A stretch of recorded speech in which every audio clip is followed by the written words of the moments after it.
सो chemistry की चल रही है आपकी ईयर लॉन्ग सिलेक्शन सीरीज, जिसके अंदर हम क्या कवर कर रहे हैं। पहले तो ये समझिए जो फर्स्ट टाइम इस चैनल से टच हो रहे हैं या इस पर्टिकुलर सीरीज से टच हो रहे हैं, उनको मैं बता दूं, हम ऐसी सीरीज लेके चल रहे हैं जिसके अंदर केमिस्ट्री के अंदर पर्टिकुलर टॉपिक्स के most repeated and most expected PYQs, या फिर हम बोल रहे हैं यहाँ पर मोस्ट एक्सपेक्टेड क्वेश्चंस जो कि रिपीट हो सकते हैं आगे, उन्हें डिस्कस कर रहे हैं।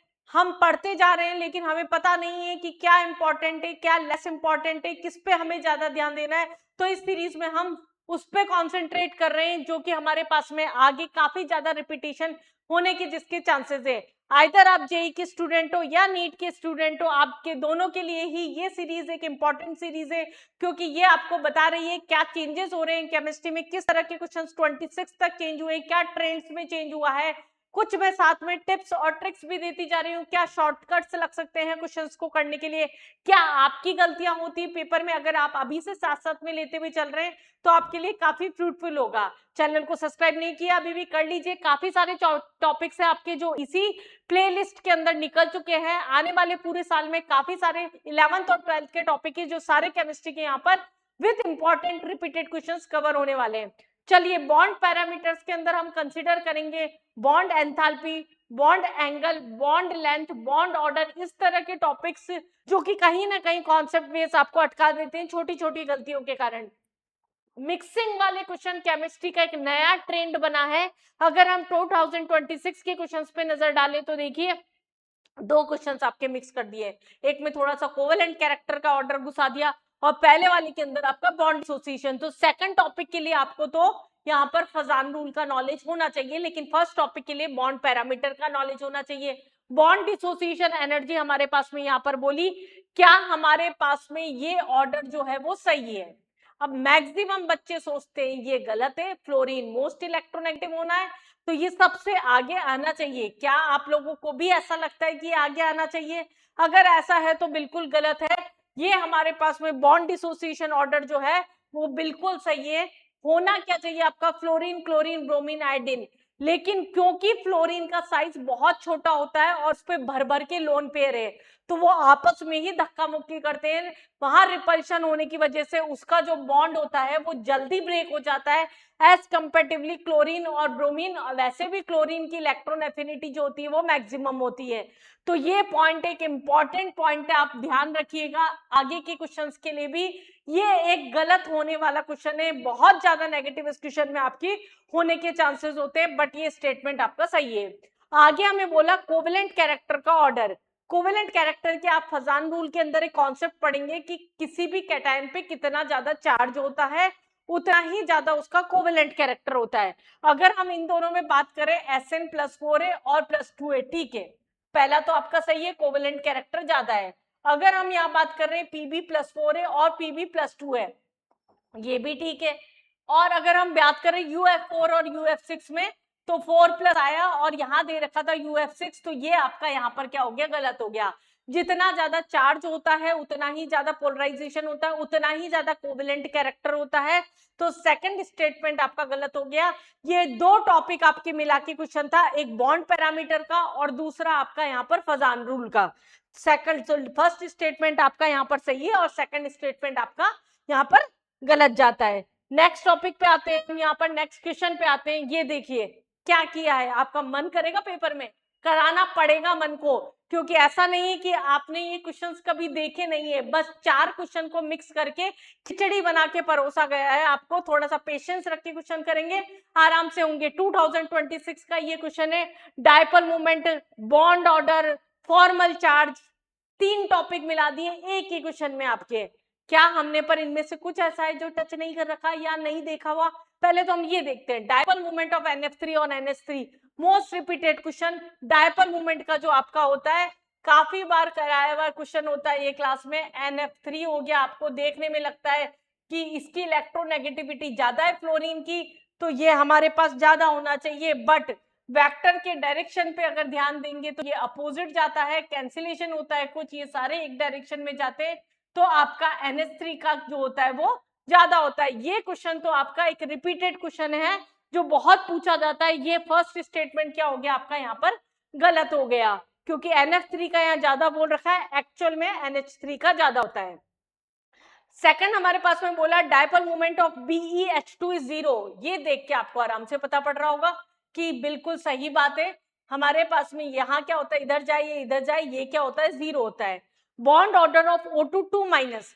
अब ये O2 2 माइनस है ना, ये MOT से निकालते हैं molecular orbital theory. Molecular orbital theory में एक ऑक्सीजन की ट्रिक भी बताई जाती है, अगर आप लोगों को पता हो तो। O2 का अगर बॉन्ड ऑर्डर 2 होता है तो जितना प्लस होता है उतना माइनस करते जाते हैं, तो इसका बॉन्ड ऑर्डर क्या निकल के आता है, 1। इसे हम MOT के जब क्वेश्चंस करेंगे और डिटेल में पूरा सॉल्व करेंगे। फ्लोरीन जो होता है इसका बॉन्ड ऑर्डर तो दिख ही रहा है, 1 होता है, सिंगल बॉन्ड होता है। चार्ज वालों के आप देख के नहीं निकाल सकते, लेकिन इसका तो स्ट्रक्चर देख के निकाल सकते हैं। तो ये हमारे पास में क्या है, सही हो गया कि बॉन्ड ऑर्डर दोनों का सेम होता है, 1 होता है और 1 होता है। आगे हम बात कर रहे हैं formal charge on the central atom of oxygen of ozone is -1। Ozone पे तो कोई चार्ज होता ही नहीं है, लेकिन अगर हम फॉर्मूला बेस चलेंगे तो ये हमारे पास में कुछ स्ट्रक्चर बनता है। फॉर्मल चार्ज की ट्रिक भी होती है आपकी। यहाँ पर अगर कोई चार्ज नहीं है तो 0/3 कर देते हैं हम सीधा, तो 0 आएगा। अगर हम इसका फॉर्मल चार्ज विथ फॉर्मूला निकालेंगे, यहाँ पर एक का -1 आता है, बीच वाले का 0 आता है, फिर +1 आता है, तो ओवरऑल ये हमारे पास में क्या होता है, 0 हो जाता है। तो सेंट्रल एटम पे फॉर्मल चार्ज जो होता है -1 नहीं होता, तो ये स्टेटमेंट भी आपका गलत हुआ। इन NO2 all the 3 atoms satisfied the octet rule, बिल्कुल भी नहीं। NO2 हमारे पास में क्या है, and hence it is very stable. ऐसा कुछ नहीं होता, हमें पता है ऑड नंबर ऑफ इलेक्ट्रॉन होता है, हाईली रिएक्टिव होता है, तो फिर वो हो ही नहीं सकता यहाँ पर स्टेबल।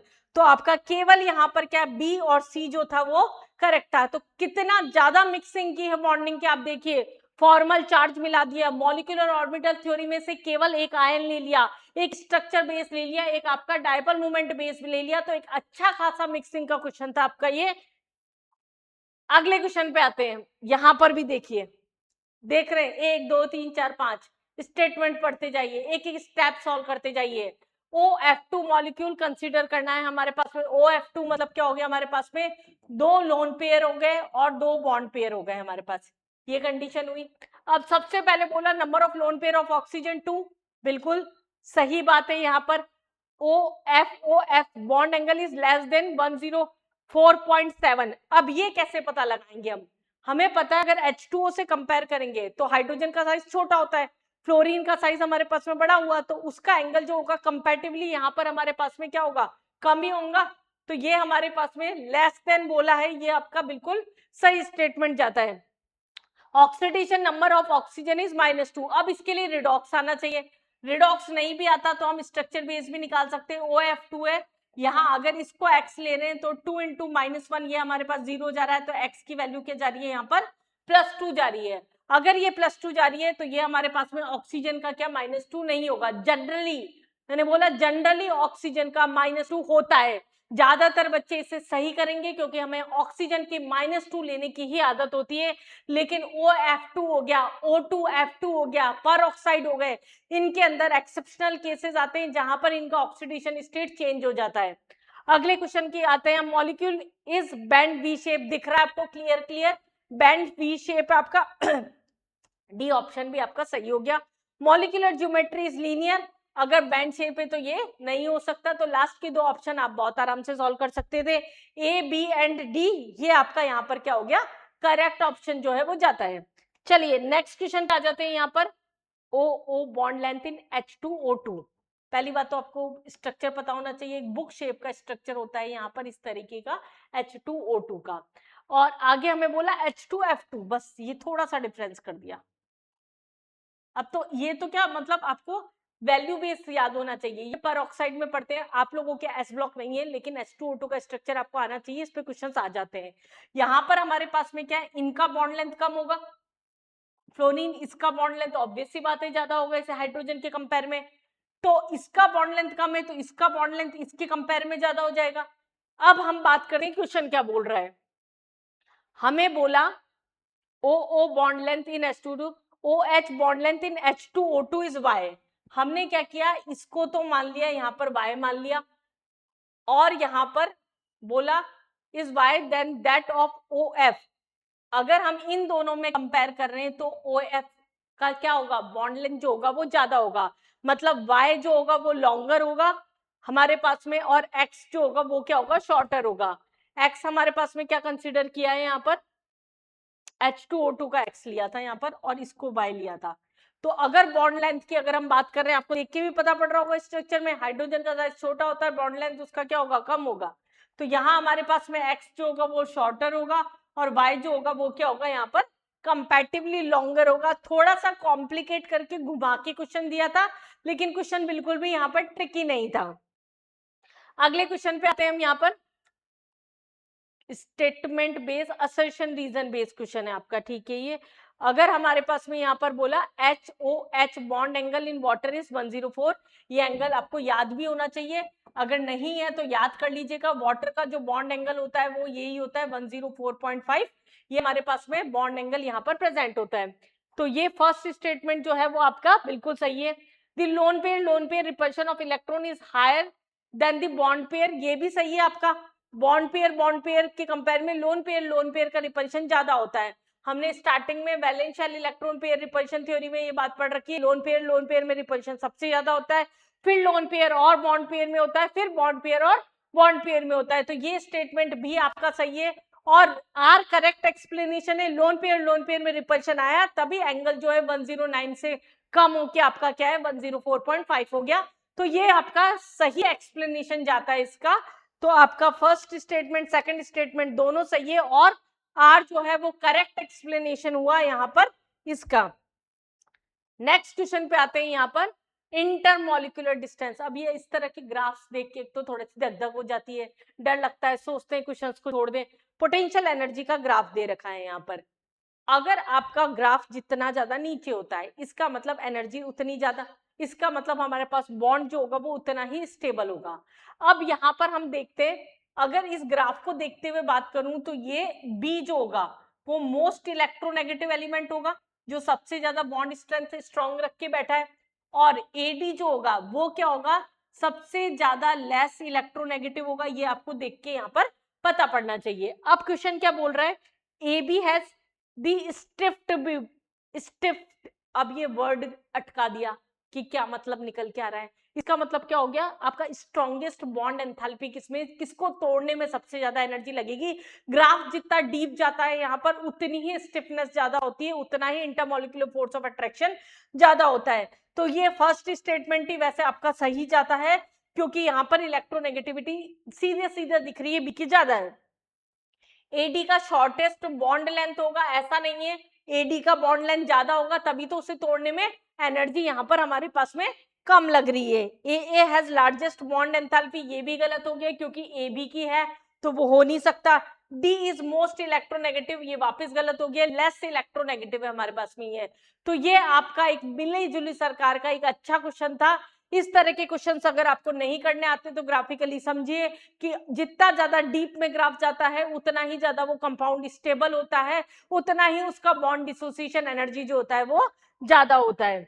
और ये हमारा आखिरी क्वेश्चन इस टॉपिक का, HXH, इसके अंदर हमारे पास में बोला ग्रेटेस्ट कंपाउंड के अंदर CH4 अगर हम बात कर रहे हैं, बॉन्ड एंगल बोला X किसको माना है यहाँ पर H, अच्छा H, सब तो सराउंडिंग एटम H है। तो अगर हम बात कर रहे हैं यहाँ पर CH4 की, अगर हम बात कर रहे हैं CH4, इसमें बॉन्ड एंगल पूछा, फिर NH3, ये तो दिख ही रहा है आपको, मतलब मुझे नहीं लगता मुझे ये सॉल्व करने की जरूरत है। लोन पेयर आया, रिपल्शन ज्यादा हुआ तो बॉन्ड एंगल कम होना है इसके कंपेयर में। बॉन्ड अगर हमारे पास तो है H2 है, दो लोन पेयर आ गए क्योंकि इनका चारों का हाइब्रिडाइजेशन तो सेम है, PS3 है इसमें भी।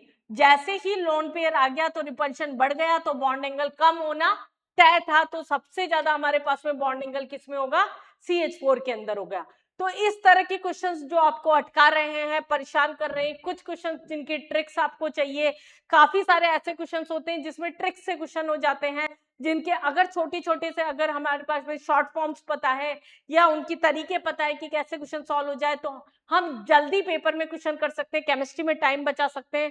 तो इस तरह की क्वेश्चंस और ट्रेंड्स को जानने के लिए चैनल को सब्सक्राइब कर लीजिए। मिलते हैं नेक्स्ट वीडियो में नेक्स्ट टॉपिक के साथ में, जिसमें हम एक्सपेक्टेड और रिपीटेड क्वेश्चन को कंटिन्यूअसली टच करेंगे और बहुत सारी टिप्स हम लेके चलेंगे।